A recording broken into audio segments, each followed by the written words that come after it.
SSC 2026 পরীক্ষার্থী যারা রয়েছে তাদের এমসিকিউর অংশে বিভিন্ন ধরনের তথ্য থেকেও বিভিন্ন ধরনের সূত্র থেকে এমসিকিউ এসে থাকে। আমি আমার আগের লেকচারে এন বাহুবিশিষ্ট সুষম বহুভুজের মোট অন্তস্থ কোণের পরিমাণ সূত্রটি আলোচনা করেছিলাম। অর্থাৎ একটি বহুভুজ হলে ত্রিভুজ, চতুর্ভুজ, পঞ্চভুজ, সপ্তভুজ ও ষড়ভুজ এই বহুভুজের অন্তস্থ কোণ ভিতরে সবগুলো কোণের পরিমাণ কত ডিগ্রি সেটা নিয়ে আলোচনা করেছিলাম। ওইখানে সূত্রটা ছিল এরকম: এন বাহুবিশিষ্ট সুষম বহুভুজের মোট অন্তস্থ কোণের পরিমাণ n-2 × 180 ডিগ্রি। এখানে ভাগ n ছিল না, ওটা ছিল n-2 × 180 ডিগ্রি। এন এর পরিচয় হচ্ছে n হচ্ছে বহুভুজের বাহুর সংখ্যা। ত্রিভুজ যদি হয়, ত্রিভুজ একটা বহুভুজ, ত্রিভুজের বাহুর সংখ্যা হচ্ছে 3, চতুর্ভুজের বাহুর সংখ্যা হচ্ছে 4, পঞ্চভুজের বাহুর সংখ্যা হচ্ছে 5। নাম দিয়ে তার বোঝা যায় বাহু ঘটে। ত্রিভুজ মানে কি 3টি বাহু, চতুর্ভুজ মানে 4টা বাহু, পঞ্চভুজ মানে কি 5টি বাহু। এন এর পরিচয় হচ্ছে এই সূত্রের মধ্যে, এন এর পরিচয় হচ্ছে n হচ্ছে বহুভুজের বাহুর সংখ্যা।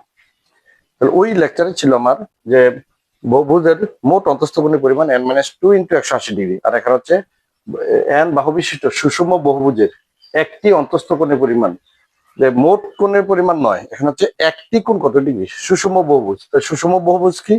যেই বহুভুজের প্রত্যেকটা বাহু সমান।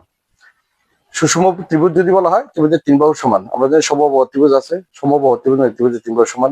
চতুর্ভুজ, চতুর্ভুজের মধ্যে সুষম আছে, বাহু আছে, সেই সুষম বহুভুজ। তার মানে তার যে 4টা বাহু কি হয়, চতুর্ভুজ যদি হয় তাহলে সুষম চতুর্ভুজ মানে যে চতুর্ভুজের 4টা বাহু কি হবে, সমান হবে। এবং পঞ্চভুজ যদি হয় সুষম পঞ্চভুজ, তার 5টা বাহু কি হবে, সমান হবে।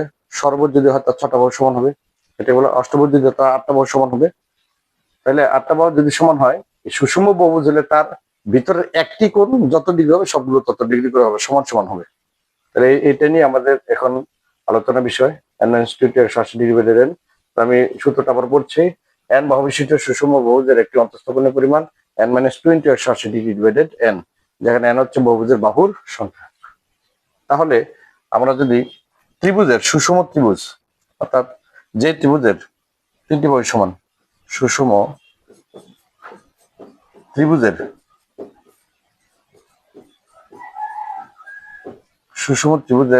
একটি কোণের পরিমাণ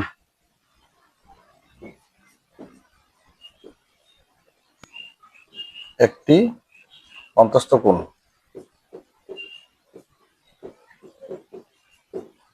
একটি অন্তস্থ কোণ কত হবে? তাহলে সুষম ত্রিভুজের একটি অন্তস্থ কোণ, সুষম ত্রিভুজের একটি অন্তস্থ কোণ আমরা সূত্র মধ্যে ফেলি n-2। ত্রিভুজ মানে n মান হচ্ছে 3 -2 × 180 ডিগ্রি বা কত 3, কারণ ত্রিভুজের বাহু হচ্ছে 3টি। তাহলে আমরা এখানে হিসাব যদি করি, আমাদের সূত্র হচ্ছে n-2 × 180 ডিগ্রি ডিভাইডেড n হচ্ছে বহুভুজের বাহুর সংখ্যা। যেহেতু সুষম ত্রিভুজ, তাহলে n মান হচ্ছে 3। 3 থেকে 2 গেলে 1 গুণ 180 ডিগ্রি, নিচে হচ্ছে 3। 3 দিয়ে যদি ভাগ করে এখানে 3 × 180, তার সমান কত ডিগ্রি? 60 ডিগ্রি। তাহলে সুষম ত্রিভুজের একটি অন্তস্থ কোণ 60 ডিগ্রি। সুষম ত্রিভুজ মানে সমবাহু ত্রিভুজ নামে আমরা একটা ত্রিভুজ চিনি, যে ত্রিভুজের 3টি বাহু সমান। আর সমবাহু ত্রিভুজের প্রত্যেকটি কোণ 60 ডিগ্রি করে আমরা জানি, 3 × 180 ডিগ্রি। প্রত্যেকটি কোণ সমকোণ, সমবাহু ত্রিভুজের কোণ 3টা কি হবে, সমান হবে। তাহলে বাহু যদি 3টা সমান সমবাহু ত্রিভুজের, তাহলে তার কোণ 3টাও সমান 60 ডিগ্রি করে হলে 3 × 180 ডিগ্রি হয়। তাহলে সুষম ত্রিভুজের একটি অন্তস্থ কোণ 60 ডিগ্রি, তো 3টা হলে 3 × 180 ডিগ্রি।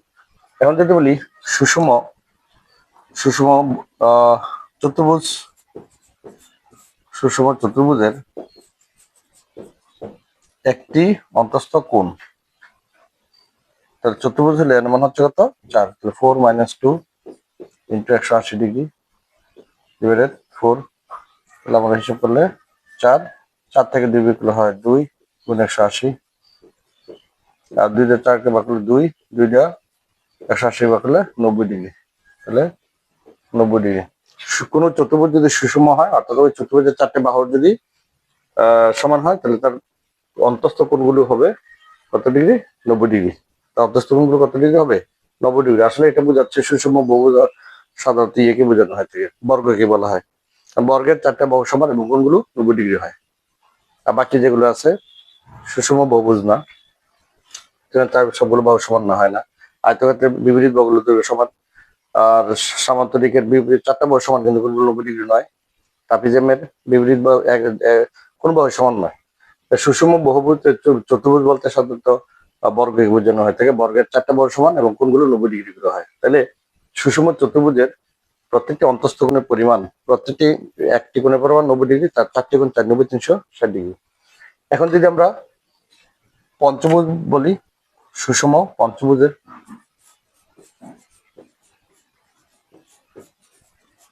পঞ্চভুজের একটি অন্তঃস্থ কোণ, তাহলে আমাদের হিসাবটা যদি আমরা করি, পঞ্চভুজ তার বাহু হচ্ছে 5 - 2 × 180 ডিগ্রি বা কত 5, তাহলে নিচে 5 5 থেকে 2 বিয়োগ করলে 3 × 180 ডিগ্রি।